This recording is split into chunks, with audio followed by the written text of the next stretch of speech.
Penat belum habis, Mir. Aku nak singgah satu tempat ni. Tempat apa bang? Sabarlah, jap lagi kita sampai. Nampak kawasan tu? Kita masuk sekejap. Itu tempat buat balai jerami. Banyak juga jerami kat sini. Lepas tuai, inilah hasil kedua. Syahril, lori dah kosong. Dah, saya bawa Amir tengok proses balai. Kalau nak faham balai, kita tengok dari sawah dulu. Baik encik.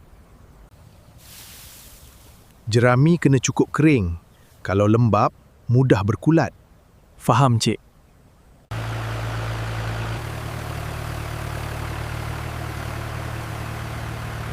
Bila dah jadi barisan, mesin baler senang ambil.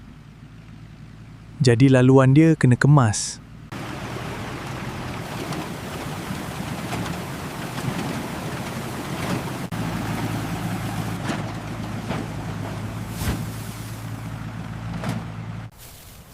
Bel elok mesti kering, padat dan tak berbau hapak. Jadi tak semua bel boleh digunakan. Jerami ni makanan kasar. Bukan ganti semua makanan lembu.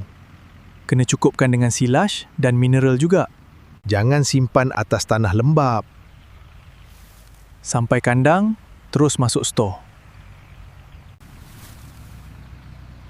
Kalau lori kosong balik, rugi juga. Ambil beberapa dulu, biar ayah kamu tengok. Bagus juga idea tu.